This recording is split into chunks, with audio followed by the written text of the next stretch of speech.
Oh, it's cold. I live on the East Coast, so I live in Massachusetts. So if you're not aware, we've got a bit of a cold snap coming through. It's around 6 degrees outside, and if you hear some noise in the background, it's the heater going on. You'll also notice I'm back in the car. Reason for that, you'll notice that a couple of my thumbnails that I've been doing the reviews at home have been me actually making a thumbnail and talking about it at home. That's just a choice. If I feel I can get home and talk about it in the comfort of my own home, that's what I'm going to do. But when I go out, like, see what someone else talk about it, it's going to be in the car, and generally speaking in the car here. So, like, the Thursday reviews are still probably going to be in the car. But anything I see outside of that, if I'm not with someone and they're not talking about the movie with me, it's probably going to be at the house. Just a little stylistic choice, let you know. But anyway, I digress. Miss Bala, or Miss Bullet, as it is. Starring Gina Rodriguez.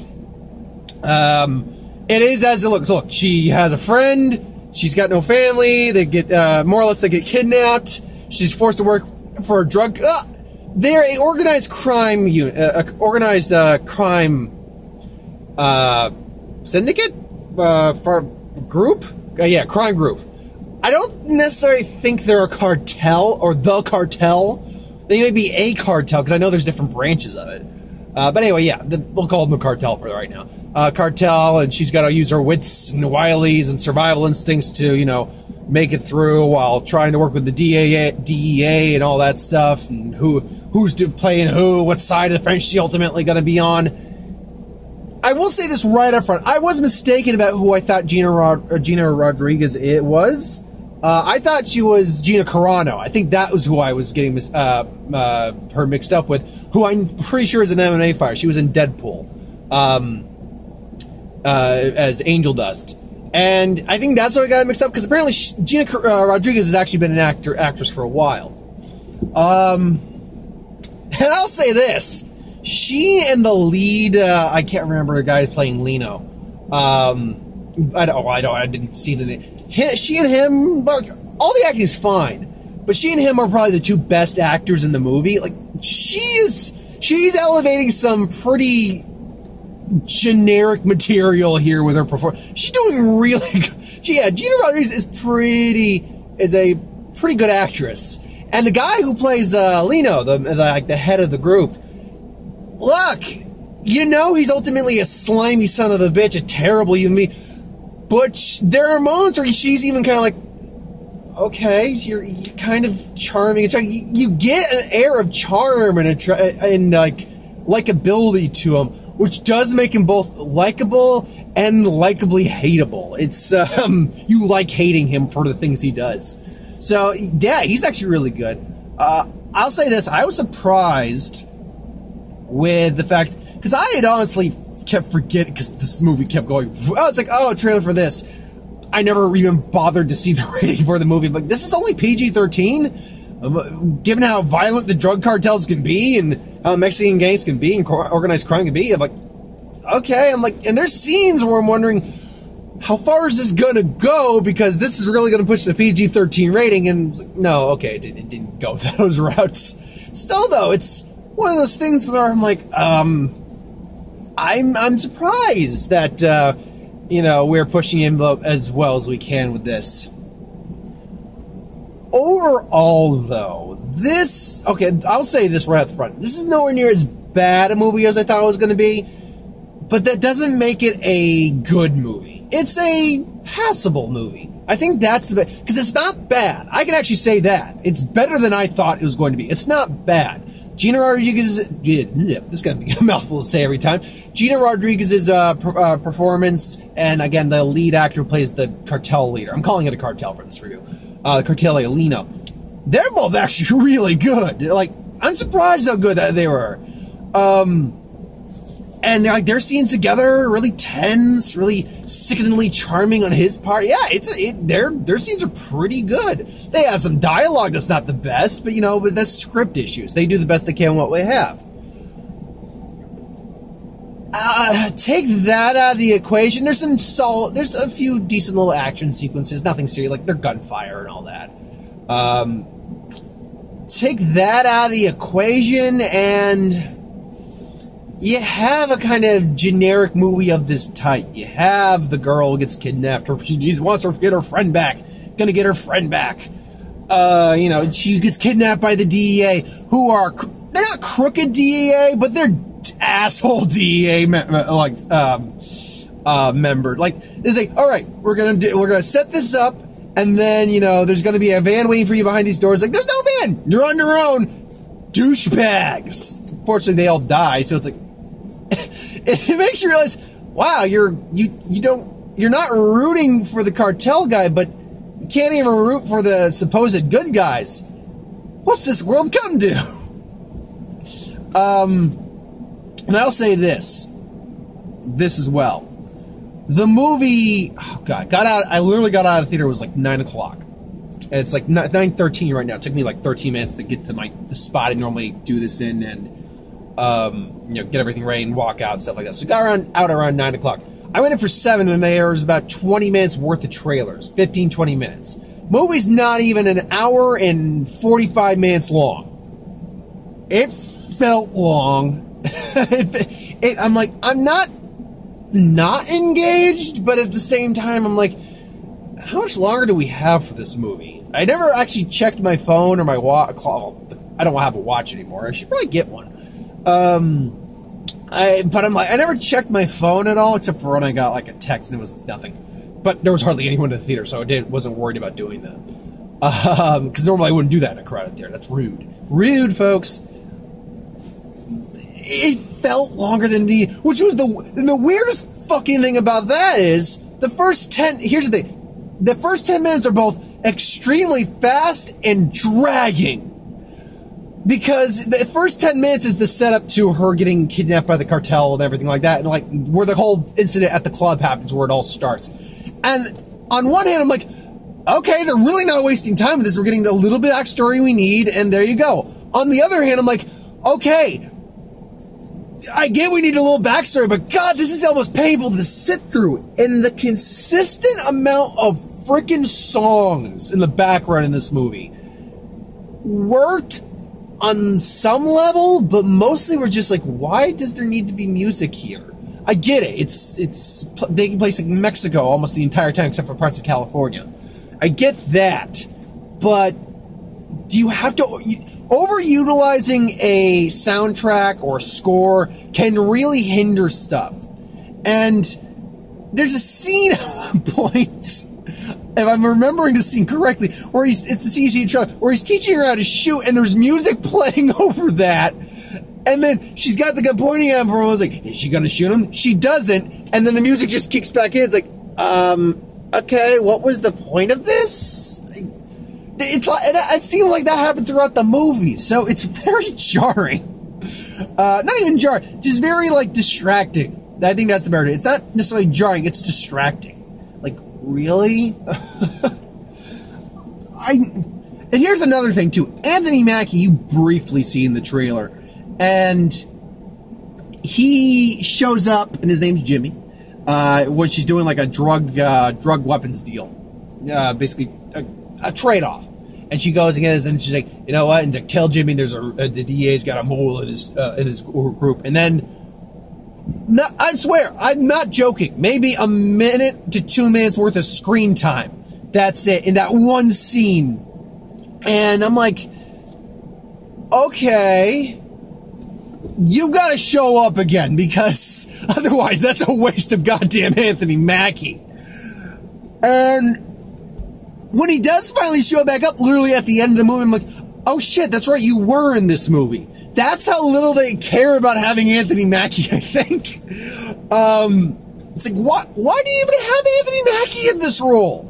Why waste your Anthony Mackie on this? Like, why? And spoilers, turns out he was actually a DEA agent, but an actual good DEA agent, one who's not going to fucking dick you over. He's willing to make a deal and, utilize her skills and stuff like that, but, he's not going to dick her over. So, I mean, it feels too long. The only real good parts are the two lead actors. And one other thing I can say, one other thing I'll say I appreciate is the fact that they don't really try to make her a badass. Like, she doesn't look like, she doesn't sound like, boo, boo, boo, doo, doo. She's not posing or anything like that. Well, I mean, there's the scene for a show, she's just walking to the music. Where she's got the gun and everything. But at the same time, the minute she's like walking through, she starts walking through this house, this party in the yard that, you know, is being shut up by these cartel members. And at first, like, oh, they're really trying to do this. All of a sudden, then the freaking window blows out from a grenade next to her, and her ears are ringing, and she's like, whoa, oh, okay. Like, all right, that's realistic. Even though she got taught by Lino how to do, like, use a gun, and she does use it. It's not like she's an expert or anything like that. It's like, oh shit. It's like, oh, where is she? So yeah, I can respect that. Like, they didn't play her up as this super badass individual. I can definitely respect that. What would I give it? It's the two lead actors are really good. I'll say that. There's some good moments with like between them and with the characters as a whole. I mean, the other actors do fine. There's nothing wrong with that. The script just got issues, or just has issues. Doesn't got issues. It has issues. Poor grammar, sorry. That's the problem with talking as fast as I do, trying to keep up with the words that I'm trying to say for the camera, is that sometimes I'm going to trip over my words and I'll go for the closest word my mind can reach. So instead of have, I'll choose got. I really got to work on that. I did have better control of it when I was younger, because I was doing like speech therapy as a kid. These days I've kind of teetered off the edge a little bit. I'm not like blah, blah, blah, blah, blah, blah, blah, every freaking sentence, but when I start to get excited and I talk a little fast, then you can see where it comes out. But yeah, good. I mean, good lead actors. Few like gunfights or gun action sequences we had are okay. They're good. I mean, not even good. They're fine. It's fine.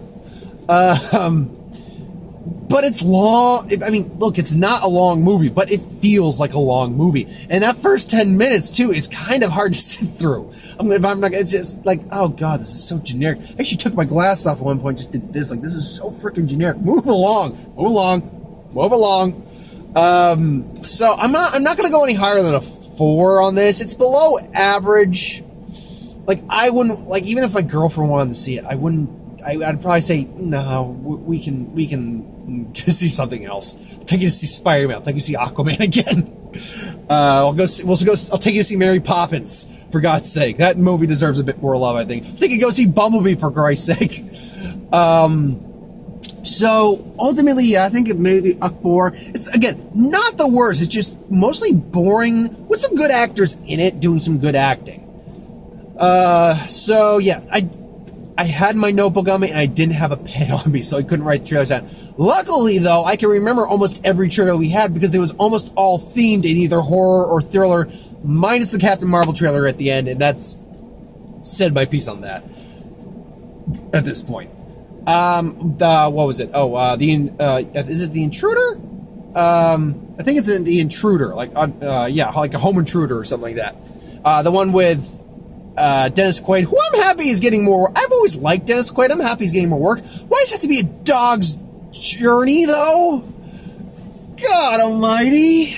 A dog's journey, and then he's got now he looks good in Intruder. Basically, he sells his home to this married couple, and turns out he's just crazy psychopath. Like, I can't give up my home. I lost my wife. I want your wife. And he looks freaking insane. So I'm down for that. The Curse of La Llorona. So I'm probably not going to be catching that. I'll have to see what's coming out that week. If it's the only thing coming out, sure. If there's something else, I'll probably see something else. Just not a big horror movie guy. A couple of them I'll see. Like, I probably will end up at Pet Sematary, which was another one we got. And that's a creepy-ass trailer. So, great on that. Brightburn I'm probably going to see. That looks good. Looks like a nice, fun reversal of that. You're here. He's here to protect us. No, he ain't. The Prodigy. Not a movie I'm really interested in seeing, but I am interested in knowing what the freaking twist is. Like, is he possessed? Is he reincarnated? Like a demon? Yeah. Is he just a natural... Woody Harrelson as a natural-born genius killer? What's the deal with that's going on there?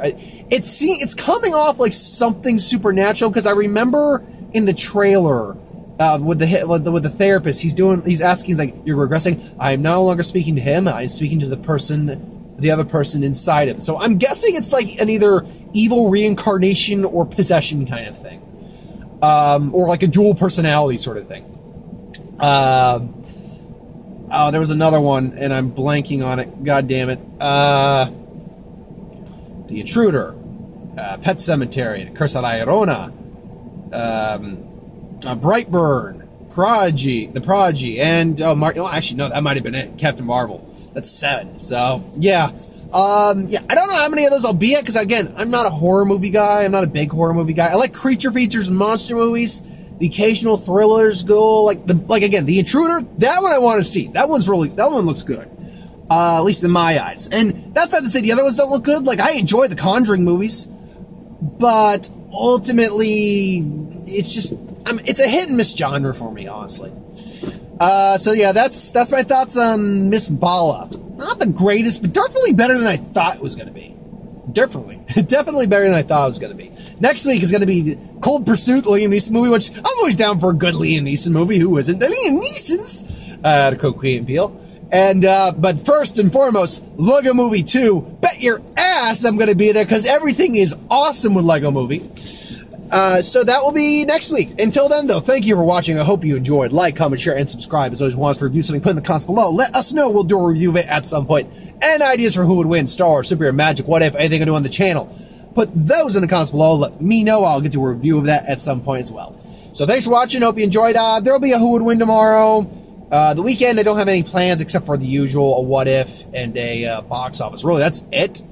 Though, I might have some other video. There's a whole bunch of other videos I generally have, like discussion videos, the worst to best stuff. So, I don't know. I haven't done one of those in a while. Maybe a Saturday or something I'll do that. Just because, no reason. Oh, and that said, it's the Super Bowl on Sunday, so I don't give a shit about the game. I'll watch for trailers, basically, see what they got. And then I'll review them during the game. Think, hey, this happened, this dropped. Next. It's like, you're doing this during the game. Yeah. Anyway, thanks for watching. Hope you enjoyed, and I'll see you next time.